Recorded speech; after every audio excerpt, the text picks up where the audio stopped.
하나의 뭐 건축물이나 구조물에 이제 처음에 태어나서 그걸 짓고 그 다음 또 준공해서 유지 관리하고 또 나중에는 이제 재건축하고 뭐 이렇게 가잖아요. 그 순서가 어떻게 처음에 계획을 하죠. 계획.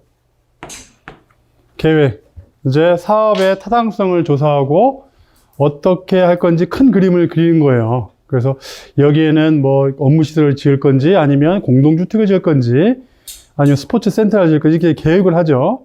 뭐 발주자나 전문 컨설팅 이렇게 하게 됩니다.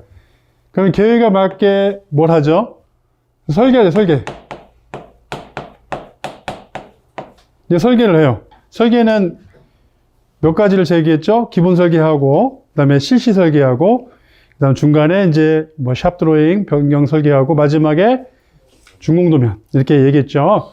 설계 다음에 뭐예요? 이제 시공 단계죠, 시공 단계. 시공 단계도 뭐 토목부터 보통 시작하죠. 뭐 펜스 치는 것부터 시작해서 최종적으로 가장 현장에서 각종 필증이 다 있잖아요. 뭐 가스네, 뭐 기계, 전기, 통신 필증이 다 있잖아요. 그 중에 제일 중요한 게 뭐예요? 네? 필증이라고. 뭐가 제일 중요해요? 아, 소방 배우신 분들 왜 소방이라고 말을 못해요? 소방 필증이 나오면은 준공을 한 거나 다름없는데 소방 필증이 안 나오면 하나도 안 된 거랑 똑같아요. 그게 어디에서 그런 증거가 있냐면 일단 그 건축사법이 한 현장 있죠. 공동주택은 주택법이고 업무시설 빌딩 짓고 이런 거 할 때 보면 업무시설 뭐 관공서 마찬가지인데 제3의 건축사가 검사를 한 번 더 해줘요. 그래야지 허가청에서 받아요, 그거를. 제3의 건축사가. 근데 그분이 왔는데 소방이 필증이 안 나왔으면은 봐요, 안 봐요? 필증 받고 부르시오 이렇게 얘기 나와요. 왜냐하면 건물 잘 됐다고 실컷 다 얘기했는데 갑자기 여기 있는 전봇대 10개를 뽑아야 됩니다. 뭐 여기 있는 큰 그 상징적인 나무를 몇 개를 뽑아서 이러면 이제 일이 다 틀어지잖아요. 그렇기 때문에 소방이 준공이 나야지 그때 비로소 준공을 얘기할 수 있어요. 이제 완공이 됐어요, 완공. 그러면 시공에서 이 소위 말해서 사용 승인 동의서예요. 하기 전에 뭐가 필요해요? 소방에서는 성능 시험이 필요해요. 성능 시험. 반드시 성능 시험을 거쳐야 돼요. 그쵸? 우리 하게 됐잖아요, 법으로. 성능 시험 조사표에서. 완공한 다음에 그 다음에 유지 관리로 넘어가죠. 이건 이제 완공했으면 넘겨야지 이쪽으로. 어디 누구한테 넘겨요? 뭐 관리소가 됐든 아니면 뭐 시청이 됐든 구청이 됐든 넘기는 거예요. 여기로. 유지 관리로 넘어가는 거죠. 그래서 저희가 이 성능 시험이 필수 항목이기 때문에 여기에서 모든 품질을 다 확인을 하는 거예요. 이게 성능 시험이죠. 그래서 성능 시험의 목적이 뭐냐? 건축물의 완공 전에 소방 준공의 검사 업무로서 소방시대 성능 시험을 성능 시험 조사표 법정 서식이죠. 작성해 가지고 설비의 신뢰성을 확보하기 위한 그런 테스트예요. 성능 시험이죠. 그래서 이제 성능 시험은 물론 다른 파트도 다 있습니다. 근데 전기는 누가 해줘요, 그거를? 전기 안전공사가 와갖고 그냥 딱 테스트 하죠. 현장에서 전원 주고 나면. 감리가 할 일이 뭐가 있어요? 그냥 감리일지 잘 쓰고 필요한 자료 주면 끝이에요. 뭐 기계에도 뭐 각종 뭐 필증 있지만 보통 하루 뭐 이렇게 나오죠. 근데 소방은 어때요, 소방은? 감리가 할 일이 많아요, 감리가. 이거를 다 성능시험하는데 참관해가지고 봐야 돼요. 물론 감리가 가서 뭐 밸브를 조이고 뭐 이런 건 아니죠. 그렇지만 참관을 해서 적정성을 판단해줘야 돼. 성능시험 어떤 걸 할 거냐? 먼저 화재 수신기부터 해요, 화재 수신기. 일단 시험을 딱 하면 화재 수신기에 딱 가서 뭐 1층, 3층, 5층 에러가 다 뜨면 어떻게 해야 돼요? 다시 사무실로 가서 올라가서 커피 한 잔 마시면서 저 에러를 없앤 다음에 나를 부르시오. 응? 아니 화재 수신기가 아직도 그냥 여기저기 불났다고 막 돼 있고 그러는데 볼 필요 없잖아요. 화재 수신기를 먼저 가야 돼요. 뭐 P형 같은 경우에는 뭐 도통 시험도 하고 예비전원 시험도 하고 다 이렇게 하죠. 하지만은 이제 R형 수신기는 이런 것들이 거의 거기 뜨기 때문에 에러 신호만 보면 거의 돼요. 화면에 에러가 있는지 없는지. 근데 기술 좋은 이 나쁜 사람들은 그걸 안 뜨게 보이게 할 수도 있어요. 네, 그 부분을 딱 이렇게 해가지고 깨끗하네. 네, 그렇게 할 수 있는데 그런 건 서로 간에 신뢰가 있어야겠죠, 평소에.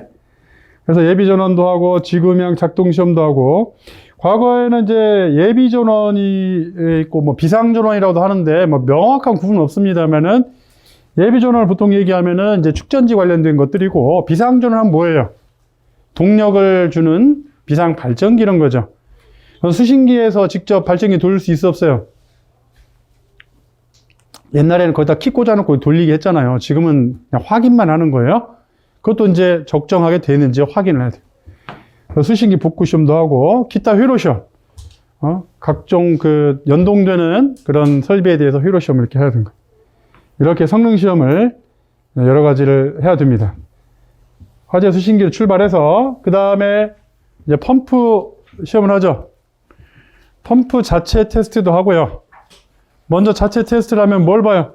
요 그림 보시면 수압펌프에 OSNY 개폐 밸브를 닫고, 성능시험 배관의 개폐 밸브를 열고, 유량 조절 밸브인 글로브 밸브로 유량을 조절한다. 뭐 나중에 또 봅니다. 뭘 보냐? 첫째, 체절점 본다. 전격점에서 체절이 뭐예요? 체절 운전이 뭐예요? 체절 운전이.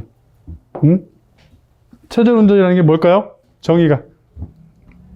성능 시험을 위해서 개폐 밸브를 닫고, 유량이 나가지 않은 상태에서 펌프를 돌리는 거예요. 그러니까 지 혼자 도는 거예요. 유량은 안 나가고. 그래서 체절점이 내가 했던 전격점의 140%를 넘으면 안 돼요. 내가 예를 들면 전격점이 거의 1메가파스칼이다. 그러면 체절점은 몇을 넘으면 안 돼요? 1.4를 넘으면 안 된다 이거죠. 이하에 된다 이거죠. 왜냐하면 펌프가 넘으면 무리가 가거든요. 그래서 아예 법으로 박아놨어요. 근데 옛날에는 이게 뭐 140 넘을 비슷한 거 있지만 요즘은 한 120%도 안 넘어요. 펌프가 성능이 좋은 거예요, 그만큼. 그 상태인데 이거 체절점 보고요. 그 다음에 전격점. 내가 뭐 예를 들어 유량이 뭐 1500LPM이다. 그러면 1500LPM 상태에서 정해진 양정이 여기 1.0메가파스칼이 되는지 압력계를 확인하죠. 그 다음 최대점. 유량의 150%. 150%를 방사했을 때 압력이 최소한 65% 이상 나와야지 적정한 펌프예요. 실제 요즘 해보니까 뭐 플러스 마이너스 20% 안에서 거의 되더라고요. 요즘 펌프 성능이 워낙 좋고, 그리고 이제 요즘은 뭐 터빈 펌프 많이 써요. 고유량이 쓸 수도 있고. 그러니까 요즘은 성능이 많이 좋은데, 그렇지만은 어느 현장에 가면 진짜 보도 듣도 못한 펌프를 설치한 데가 있어요. 뭐 테스트하는데 펌프가 깨져. 진짜 그런 데 있습니다. 그래서 이거 이런 황당한 그런 경우도 있어요. 그러니까 우리가 흔히 알려진 메인 펌프, 좋은 메이저 펌프는 괜찮지만 그렇지 않은 펌프는 반드시 테스트를 하되 펌프를 좀 오래 돌려봐야 돼요. 성능 나와도 끓인 게 아니라 그냥 공유전도 좀 해보고 그럴 필요가 있어요. 이게 펌프 성능 시험을 하는 거예요. 펌프의 명판에 토출된 양과 시공, 실제로 운전 상태에서 전격파 운전과 이제 확인하고요. 펌프 성능도 설계 유량 이상 했을 때 적정한 토출량이 나오는지 확인하고요. 유량계 보죠, 유량계. 유량계는 전격 유량 몇 퍼센트의 유량이 범위가 있어야 돼요? 175%. 유량계 눈금이 내가 예를 들어서 2000을 본다. 그러면 최소한 175%니까 얼마예요? 암산을 하면 대충 뭐 한 3000 좀 더 나오죠? 그 범위가 돼야 한다는 얘기입니다. 유량계 규격이에요, 규격. 그래서 이 유량계 규격 안에서 테스트를 하는 거죠.